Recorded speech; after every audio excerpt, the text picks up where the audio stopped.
helping people cope with and overcome life's challenges. This is Life Transformations with Michael Hart, Canadian certified counselor and award-winning psychotherapist.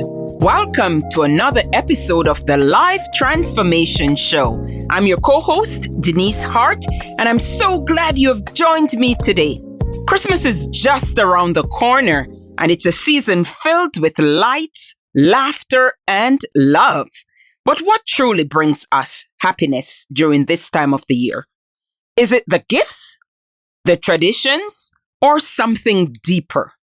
Well, today we're unwrapping the answers as we explore the topic, unwrapping happiness at Christmas. So as we begin, I want to reflect on the greatest gift ever given, the gift of Jesus Christ. When the angels appeared to the shepherds on that first Christmas night, they said in Luke 2 verse 10, "Do not be afraid. I bring you good news that will cause great joy for all the people." So this reminder of God's love and the hope we have through Christ is the foundation of true joy. So to help us unpack this meaningful topic, I'm thrilled to welcome back my co-host, Michael Hart, registered psychotherapist and author of the Transformed Life book, which you can get on Amazon. So before Michael comes, I just want to remind you listeners that you can contact us through our website, elimcounselingministry.com. Welcome, Michael. Thank you, Denise. It's always a pleasure to join you, especially for a topic as meaningful as this one. Christmas is such a unique season. It's a time of celebration and connection, but it's also a time when many people stop to reflect on what truly brings joy and fulfillment. That's right, Michael. And I know you have an interesting study that you would like to unpack, and this will give us insights into how to truly be happy during this Christmas season. So, tell us a little bit about the study before we look into it more in details. Absolutely. I'm so excited to get into this study. I think it's going to be very interesting and change the way we look at what brings happiness during the Christmas season. The study we are unpacking today comes from research done at the University of Missouri, and it offers a fascinating look at what truly brings happiness during the Christmas season. It explores 7 aspects of Christmas, 7 different aspects of Christmas celebration, and identifies which of those actually contribute to a deeper and more lasting sense of joy. And with each of these 7 aspects, it looks at ways in which we can go about that aspect of Christmas that brings joy, and ways in which we tend to go about it that makes us not have the happiness that we are seeking to have during the Christmas season. So let's get straight into it, Michael. So what is the first area of Christmas it addresses?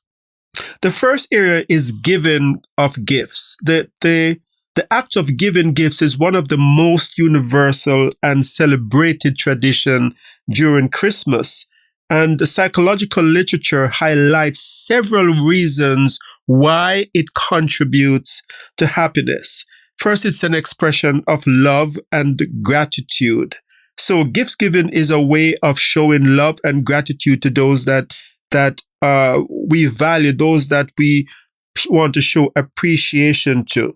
And the psychological studies have shown that acts of generosity stimulates areas of the brain associated with reward, leading to feelings of joy and satisfaction.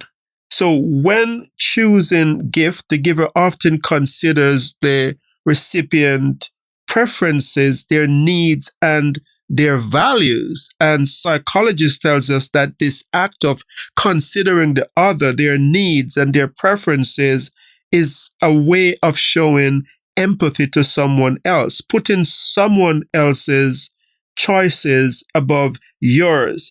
And they say that this act can deepen emotional connection and foster a sense of closeness. But gift giving can also create a sense of purpose as it allows individuals to contribute positively to someone else's happiness. And this aligns with the concept of pro-social behavior, where acts that benefit others also enhance the giver's emotional well-being. So, Michael, you mentioned empathy. And that really reminds me of Philippians 2 verse 4, which says, "Let each of you look not only to his own interest, but also to the interest of others." That's such an appropriate scripture, because I've seen some of my clients who come in and they're hurt because their husband bought them a gift, but the gift that the husband bought was a set of golf clubs, and they have never been on the golf course. They have never played golf. They have no interest in playing golf, but they're getting this Christmas present as a set of golf clubs. Now, while it might be good to try to get your partner to join you in an activity, it might not be the best Christmas gift to give to someone who isn't interested in the sport at all. I can't picture that they're opening that gift under the Christmas tree and they're excited because it's a set of golf clubs just because the person who is given the gift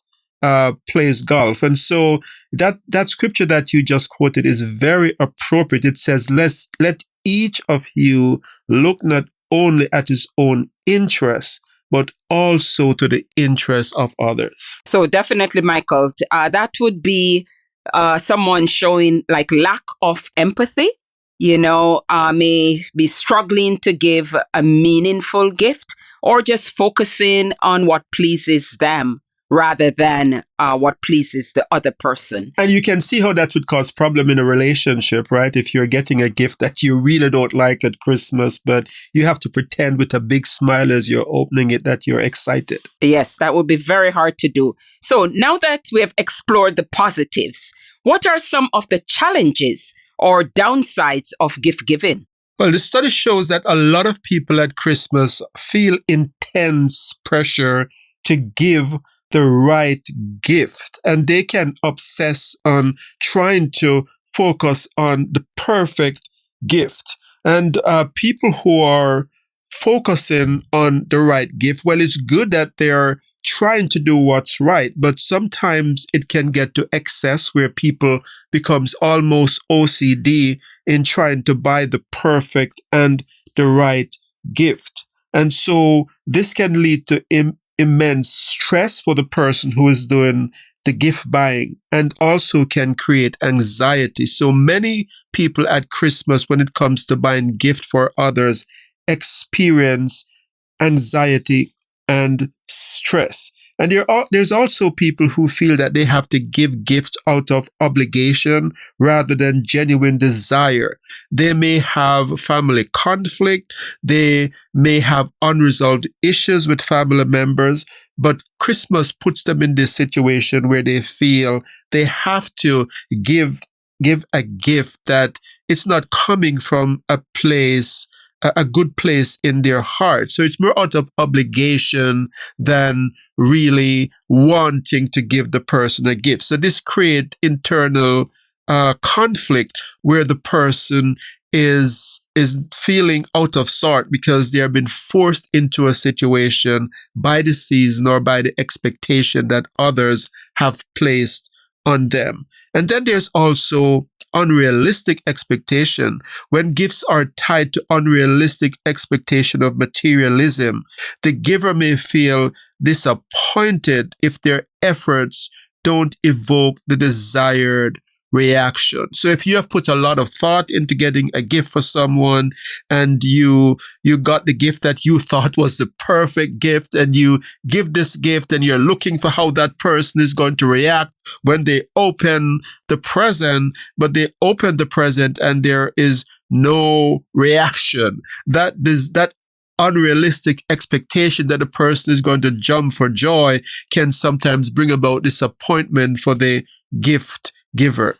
So really, Michael, I love and appreciate that you highlighted both the joys and the challenges of gift giving. Because the pressure to give the perfect gift or meet unrealistic expectation can overshadow the true purpose of generosity. And, this can cause lots of stress and disappointment. So we definitely need to refocus, and find the right meaning and be thoughtful of our gifts. And also we can create shared experiences. These things can help to bring joy back to the act of giving. Absolutely, Denise. I fully agree with that, because sometimes we get so caught up in the materialism that we forget sometimes it's not the expensive gift.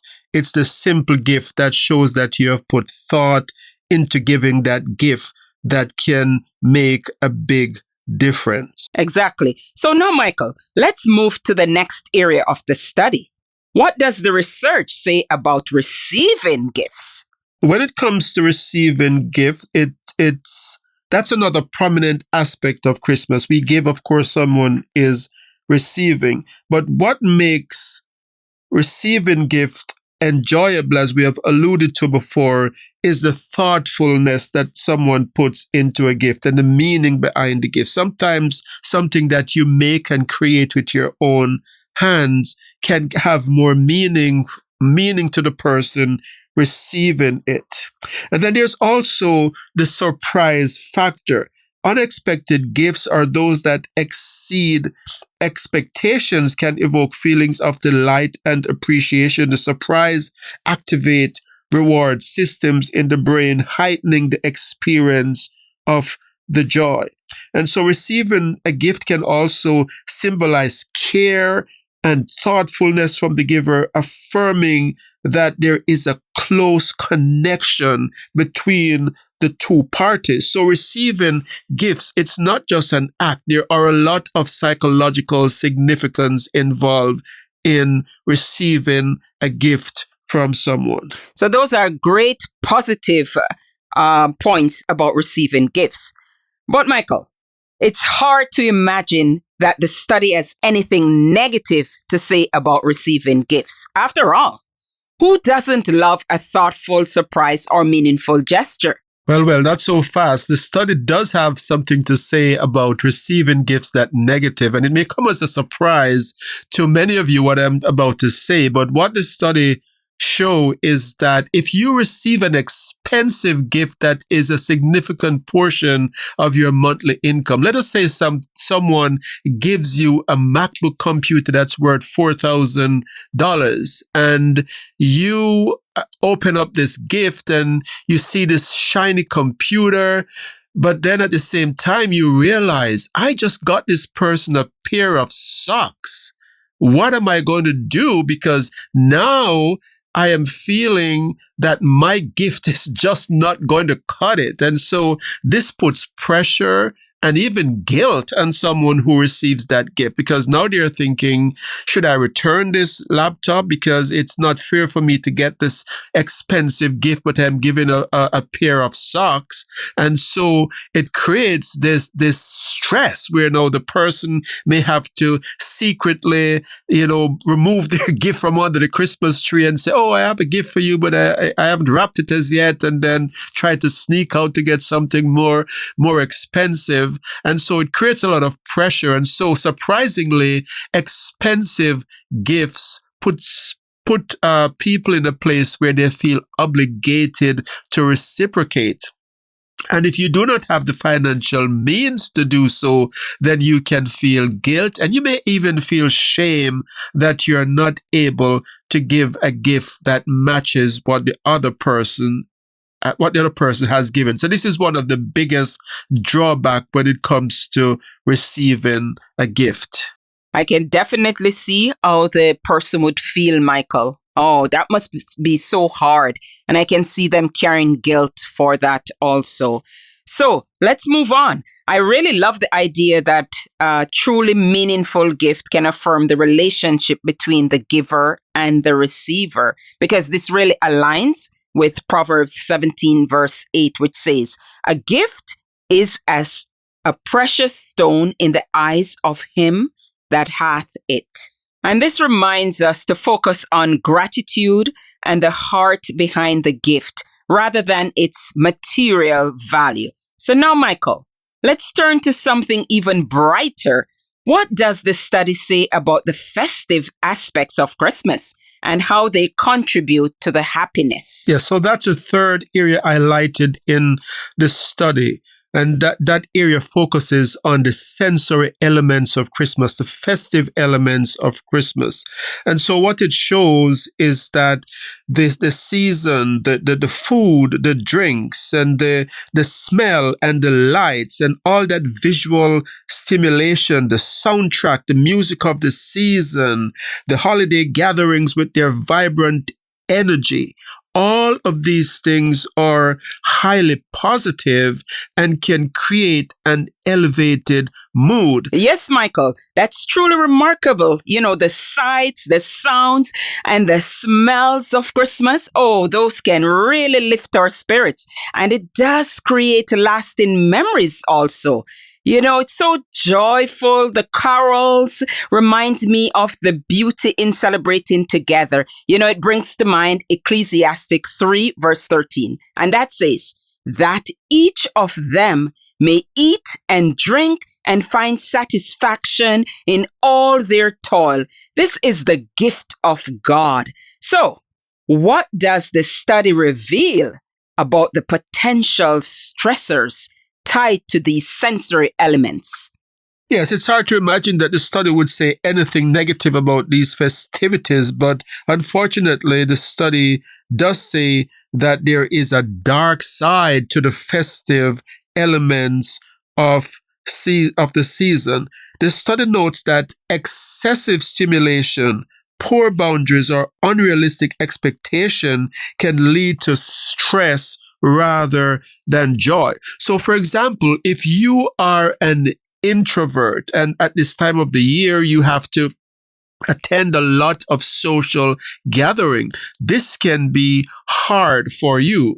And for some people who are introverted, they can't wait for all of the festivities to be over. And even for people who are extroverted, the celebrations can cause them to incur financial expenses. They have to travel to these destinations to meet with family members. They have to maybe host others and incur expenses. And then for some people, there is sensory overload. The bright lights, the music, the crowded spaces can be hard for especially people who are neurodivergent. And so while we may think it's all positive, we need to realize that it can be hard for some people. And we also need to understand that even for people who love the celebration, the dark side of Christmas is that many people overdo it. They overdo the drinking, they overdo the eating, and they stay up too late, they lack sleep. And so this can take a toll on them as the season progresses. And so if you're not getting enough sleep, you're drinking too much alcohol, then you're a little bit more irritable. And many of us may have experiences where there are some unpleasant memories that happened around the Christmas time because people drank a little bit too much and they got into fight with someone else and words were said that is still remembered many years after. And so that's the dark side of the festivities. As pleasant as it can be, there is also the potential for it to be for us to overdo it and not to have balance. So I guess the biggest element to prevent that is to have a balance in how we go about our life when it comes to the festivities. I love that idea, Michael, of balance, not going overboard in any area of the celebration. So as we reflect on the sensory joys of Christmas, like eating the food, the lights and the music, this makes me think about the traditions many of us hold dearly. So what does the study reveal about how traditions contribute to happiness during the holidays? Michael will be right back. You have been listening to the Life Transformation Show, where award-winning psychotherapist and author Michael Hart of Elim Counseling Services has been speaking on the topic, Unwrapping Happiness at Christmas. You can find out more about us at elimcounselingministry.com or by calling 613-699-1677 or 1-877-204-2914. Please consider making a donation to this Christ-centered ministry at elimmentalhealthfoundation.com, which is now a registered charity.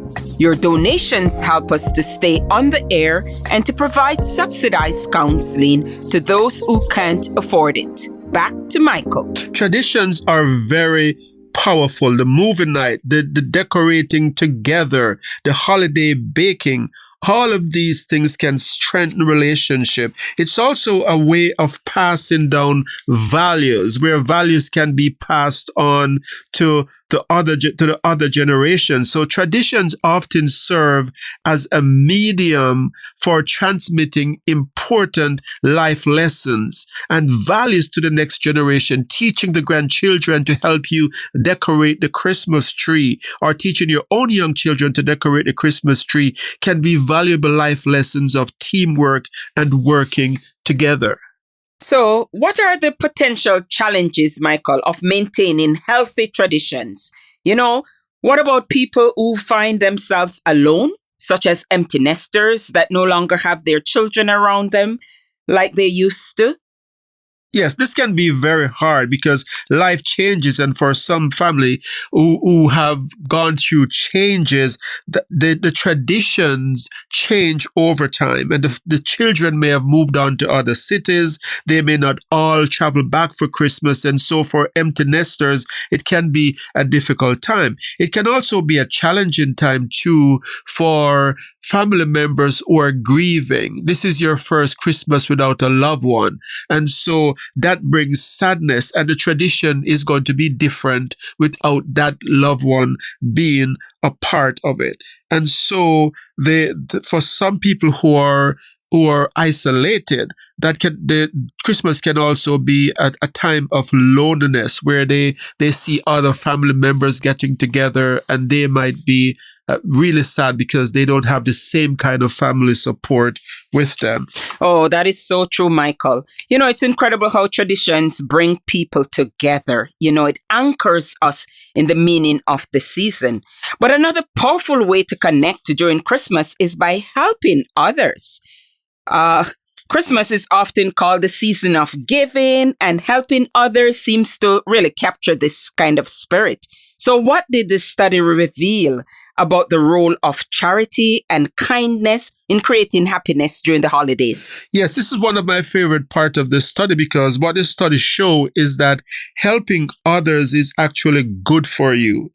Research shows that giving activates the brain reward centers, bringing joy to the giver. And it also reduces stress and increases feelings of gratitude and contentment. So if you really want to be happy at Christmas, one of the areas to consider is, how can you give back to others? How can you help others who are in need?